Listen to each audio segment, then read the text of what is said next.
Bonjour et bienvenue sur Manus Dei. Aujourd'hui, nous allons parler de la malédiction de Canaan. Dernièrement, j'ai entendu quelqu'un dire que la malédiction de Canaan serait par une malédiction des Noirs, selon lui.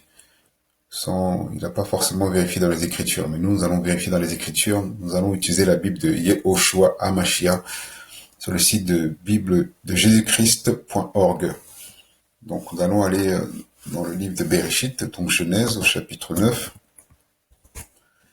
Et nous allons descendre au verset 18. Donc, on parle de Noah, c'est-à-dire Noé. Voilà, je pense que beaucoup connaissent déjà l'histoire, même ceux qui lisent pas forcément la Bible, l'arche de Noé. Donc, il est sorti de l'arche avec sa famille. Et là, on apprend au verset 18, et les fils de Noah qui sortirent de l'arche étaient Shem, Cam et Yépheth. Cam fut le père de Canaan. Ce sont là les trois fils de Noah, et c'est leur postérité qui peupla toute la terre. Point. Verset 19, je répète, ce sont là les trois fils de Noah, et c'est leur postérité qui peupla toute la terre. On continue au verset 20, le péché de Cam. Et Noah, homme de la terre, commença à planter de la vigne. Il but du vin, s'enivra, et se découvrit au milieu de sa tente. Et Cam, père de Canaan, vit la nudité de son père. Il le rapporta dehors à ses deux frères. Alors Shem et Yafet prirent un manteau qu'ils mirent sur leurs deux épaules, et marchant en reculant, ils couvrirent la nudité de leur père. Point. Leur visage était tourné en arrière de sorte qu'ils ne virent pas la nudité de leur père. Et quand Noah se réveilla de son bain, il apprit ce que lui avait fait son fils cadet. Au verset 24. Noah, Cam a vu la nudité de son père, l'a rapporté à ses frères, mais ses frères n'ont pas vu la nudité de leur père. Et donc on arrive au verset 25, qu'est-ce qui se passe? Donc on voit le titre ici, Noah prononce une malédiction contre Canaan. Donc verset 25, on parle de Noah, c'est pourquoi il dit, c'est Noah, maudit soit Canaan, il sera l'esclave des esclaves de ses frères. Il dit aussi, béni soit Yahweh l'Élohim de Shem, et que Canaan soit leur esclave. Qu'Élohim mette Yépheth au large et qu'il habite dans les tentes de Shem et que Canaan soit leur esclave. Point d'exclamation. Verset 28. Et Noah vécut après le déluge 350 ans, et tous les jours de Noah furent de 950 ans, puis il mourut. Donc, je reviens au verset 25 de Bereshit chapitre 9. C'est pourquoi Noah dit, maudit soit Canaan. Donc celui qui a été maudit, c'est Canaan. Donc Canaan, qui est son petit-fils. Si on remonte au verset 22, et Cam, père de Canaan.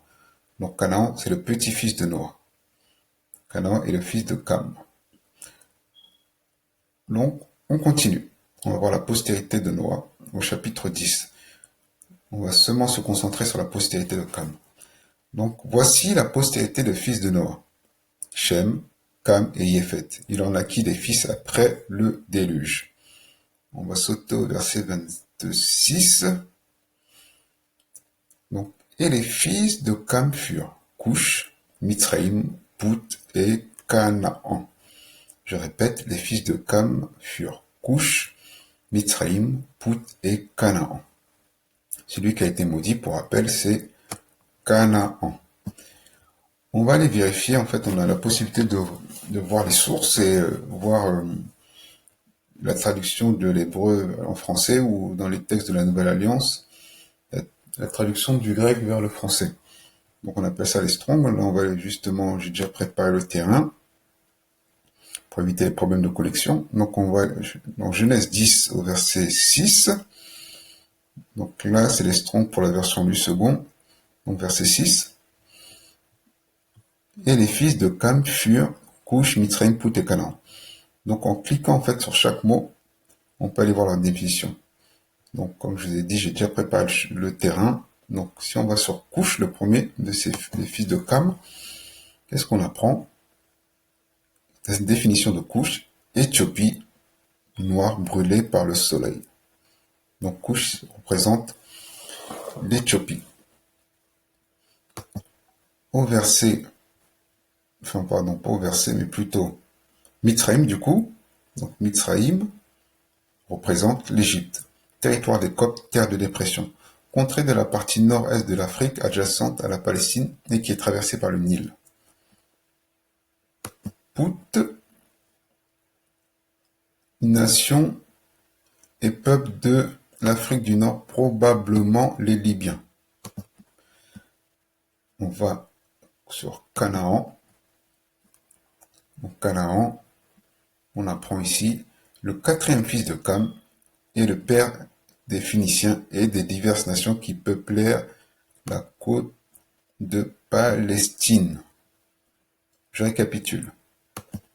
Couche, Éthiopie, Mitzraïm, Égypte, Pout, probablement la Libye, et Canaan, la Palestine.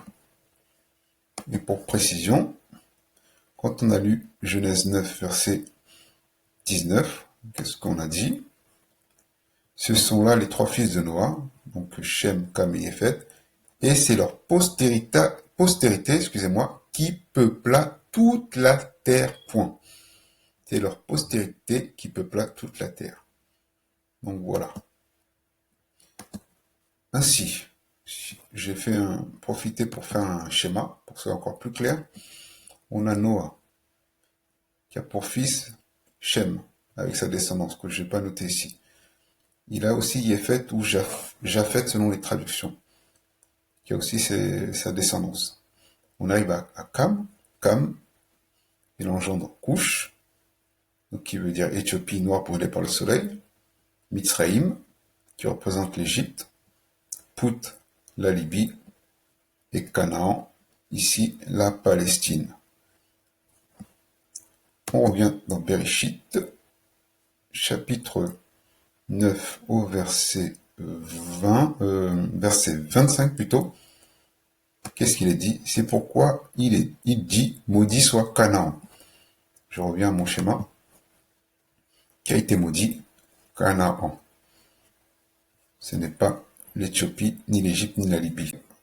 Couche, qui représente l'Éthiopie, Mitzraïm, qui représente l'Égypte. Donc rien à voir, en fait, ce ne sont pas les Noirs donc qui ont été maudits. Et l'Égypte, c'est vrai qu'on a dans notre imaginaire, on pense que les Égyptiens de l'époque biblique étaient blancs, alors que pas du tout. Ils étaient noirs ou bronzés, basanés. Donc voilà. Ensuite, pour précision, ça va totalement demander mais pourquoi c'est le petit-fils de Noah qui a été maudit. Donc je reviens sur l'image toujours pour que ce soit clair. Donc Canaan, petit-fils de Noah. On a une piste de réponse, on a une petite réponse ici, au chapitre 9, verset 1. Et Elohim bénit Noah et ses fils et leur dit, portez du fruit, multipliez-vous et remplissez la terre. Elohim bénit Noah et ses fils. Donc ils étaient déjà bénis. Donc je vois mal Noah derrière maudire ses fils alors que c'était béni par Elohim. Voilà une des pistes de réflexion. Pour conclure, je reviens à ce schéma comme il est clair. Celui qui a été maudit, c'est Canaan.